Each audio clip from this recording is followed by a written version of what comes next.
I'll proudly fly this thin blue line flag behind me, just to piss you off.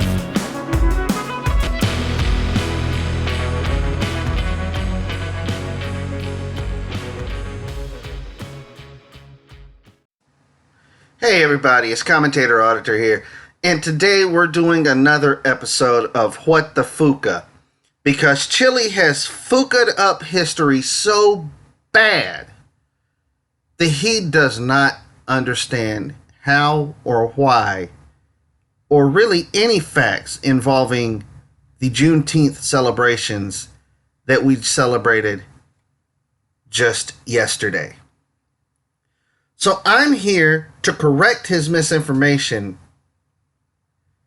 and maybe kind of, irritate him just a little bit more than what we usually do, by us being the dunce caps and pointing out Chille as the dunce. So let's dive right into this. Oh, maybe you did. Okay. So now here, so we're going to have a civil war that's going to go from 1861 to 1865. And then we're going to get into Susan B. Anthony and Elizabeth Cady Stanton. But right here, this time period in history is really bleak, really difficult. And the 13th Amendment is passed in 1865 by the North. Okay, so here we're going to go ahead and correct Chille. Yes, the 13th Amendment was passed in 1865. However, the 13th Amendment wasn't ratified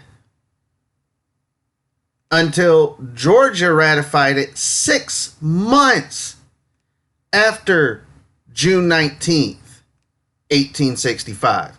So we're talking December of 1865 is when the 13th Amendment is passed.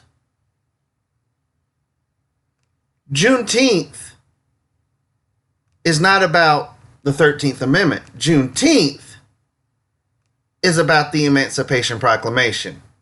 So, Chille, I'm calling bullshit on you already. Not a good look, bro. 13th Amendment is passed by the North by Abraham Lincoln. It's an executive order essentially called the Emancipation Proclamation. And so the Emancipation Proclamation is what creates the 13th Amendment, is that slavery. Okay, and I'm already calling bullshit another time.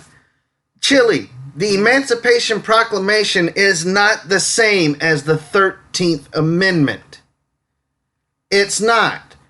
First off, the Emancipation Proclamation only applied to the southern states already in rebellion against the Union. It only applied to the Confederacy. It didn't even apply to the states that didn't join the Confederacy, but allied and sympathized with the Confederacy. It didn't apply to the northern states, part of the Union still.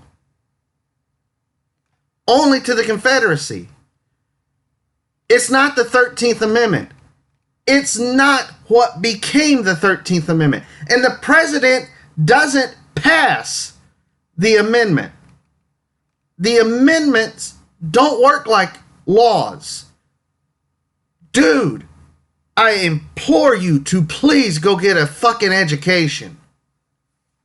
Is abolished in America, unless of course you go to prison. And now they're using that in a big way all across our country. So then what happens is in 1865, right here, the president is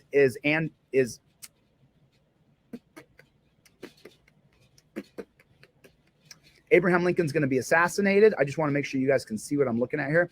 Abraham Lincoln's going to be assassinated, and Andrew Johnson is going to take his position.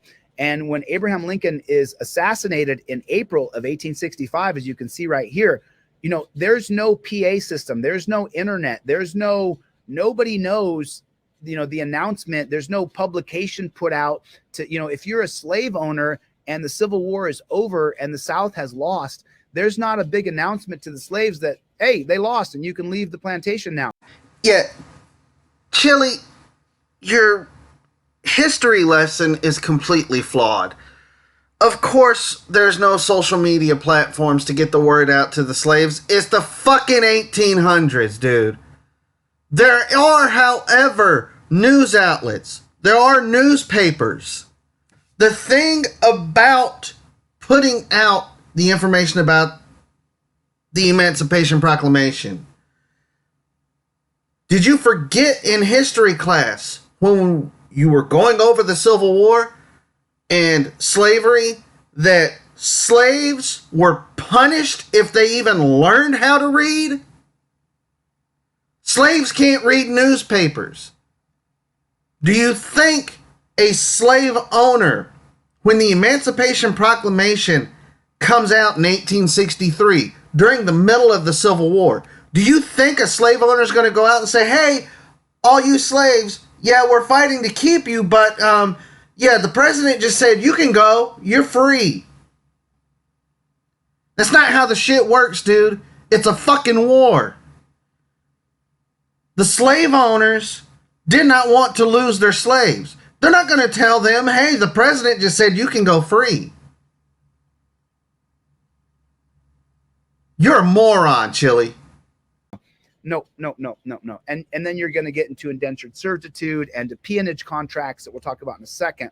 But what happens is, specifically, just so everybody knows, it's far more detailed than that, because June 19th, as you may know, and let me pull this up so you guys can see what I'm reading here. I'm going to read this to you guys so that it's clear.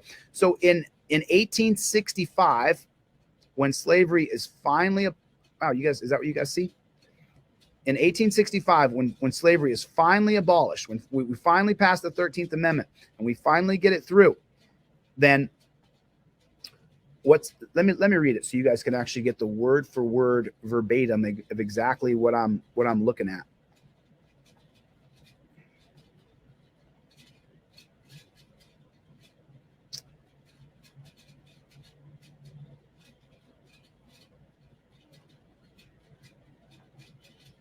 Sorry about that. John Brown. There it is. So the general who announced Juneteenth in Galveston is General Gordon Granger. On June 19th, 1865, General Granger arrived in Galveston and read General Order Number 3, which declared that all enslaved people in Texas were now free, known as Juneteenth, marking a significant moment in African-American history and the end of slavery in the United States. Okay, Chille, I'm going to go over this real nice so you can understand it, and I'm going to put it in dumb terms. Kind of like an idiot's guide to the 13th Amendment. Pay attention.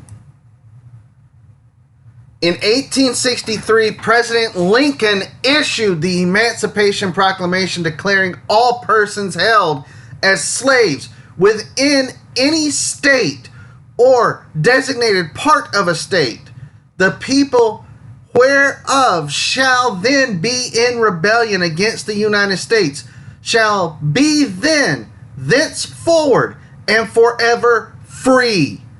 Nonetheless, the Emancipation Proclamation did not end slavery in the nation, since it only applied to areas of the Confederacy currently in a state of rebellion, and not even to the loyal border states that remained in the Union.